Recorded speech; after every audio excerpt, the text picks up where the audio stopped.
मेरे परिवारजनों, स्वच्छ भारत अब तो पूरे देश का प्रिय विषय बन गया है। मेरा तो प्रिय विषय है ही है। और जैसे ही मुझे इससे जुड़ी कोई खबर मिलती है, मेरा मन उस तरफ चला ही जाता है। और स्वाभाविक है, फिर तो उसको मन की बात में जगह मिल ही जाती है। स्वच्छ भारत अभियान ने साफ सफाई और सार्वजनिक स्वच्छता को लेकर लोगों की सोच बदल दी है। ये पहल आज राष्ट्रीय भावना का प्रतीक बन चुकी है, जिसने करोड़ों देशवासियों के जीवन को बेहतर बनाया है। इस अभियान ने अलग अलग क्षेत्र के लोगों, विशेषकर युवाओं को सामूहिक भागीदारी के लिए भी प्रेरित किया है। ऐसा ही एक सराहनीय प्रयास सूरत में देखने को मिला है। युवाओं की एक टीम ने यहाँ प्रोजेक्ट सूरत इसकी शुरुआत की है। इसका लक्ष्य सूरत को एक ऐसा मॉडल शहर बनाना है जो सफाई और सस्टेनेबल डेवलपमेंट की बेहतरीन मिसाल बने। सफाई संडे के नाम से शुरू हुए इस प्रयास के तहत सूरत के युवा पहले सार्वजनिक जगहों और डुमस बीच की सफाई करते थे। बाद में ये लोग तापी नदी के किनारों की सफाई में भी जी जान से जुट गए।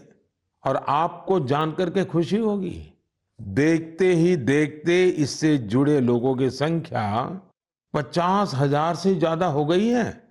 लोगों से मिले समर्थन से टीम का आत्मविश्वास बढ़ा, जिसके बाद उन्होंने कचरा इकट्ठा करने का काम भी शुरू किया। आपको जानकर हैरानी होगी कि इस टीम ने लाखों किलो कचरा हटाया है। जमीनी स्तर पर किए गए ऐसे प्रयास बहुत बड़े बदलाव लाने वाले होते हैं।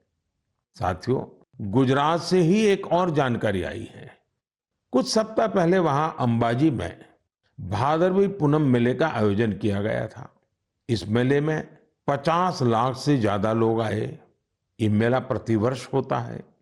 इसकी सबसे खास बात ये रही कि मेले में आए लोगों ने गब्बर हिल के एक बड़े हिस्से में सफाई अभियान चलाया।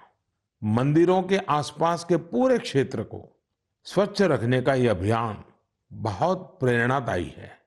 साथियों, मैं हमेशा कहता हूं कि स्वच्छता कोई एक दिन या एक सप्ताह का अभियान नहीं है, बल्कि ये तो जीवन में उतारने वाला काम है। हम अपने आसपास ऐसे लोग देखते भी हैं जिन्होंने अपना पूरा जीवन स्वच्छता से जुड़े विषयों पर ही लगा दिया। तमिलनाडु के कोयम्बटूर में रहने वाले लोगानाथन जी भी बेमिसाल है। बचपन में गरीब बच्चों के फटे कपड़ों को देखकर वे अक्सर परेशान हो जाते थे। इसके बाद उन्होंने ऐसे बच्चों की मदद का प्रण लिया और अपनी कमाई का एक हिस्सा इन्हें दान देना शुरू कर दिया। जब पैसे की कमी पड़ी तो लोगानाथन जी ने टॉयलेट तक साफ किए ताकि जरूरतमंद बच्चों की मदद हो सके। वे पिछले 25 सालों से पूरी तरह समर्पित भाव से अपने इस काम में जुटे हैं और अब तक 1500 से अधिक बच्चों की मदद कर चुके हैं।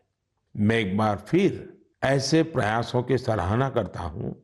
देश भर में हो रहे इस तरह के अनेकों प्रयास न सिर्फ हमें प्रेरणा देते हैं, बल्कि कुछ नया कर गुजरने की इच्छा शक्ति भी जगाते हैं।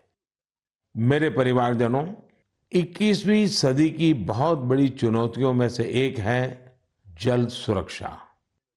जल का संरक्षण करना जीवन को बचाने से कम नहीं है। जब हम सामूहिकता की इस भावना से कोई काम करते हैं तो सफलता भी मिलती है।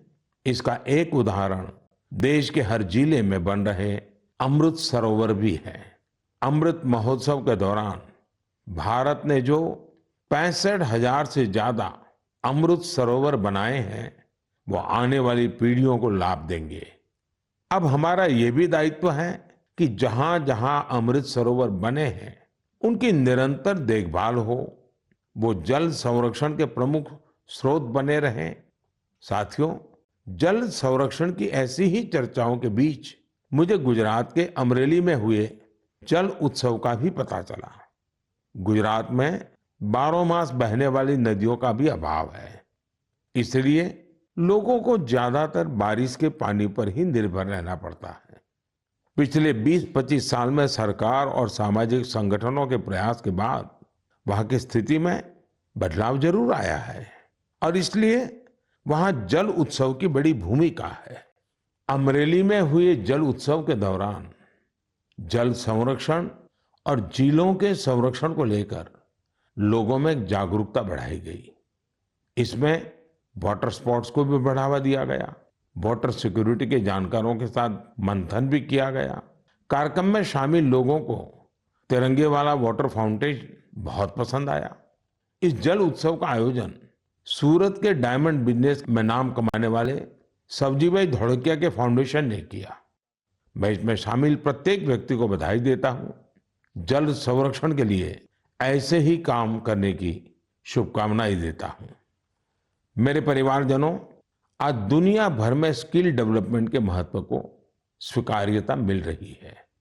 जब हम किसी को कोई स्किल सिखाते हैं तो उसे सिर्फ हुनर ही नहीं देते बल्कि उसे आय का एक जरिया भी देते हैं।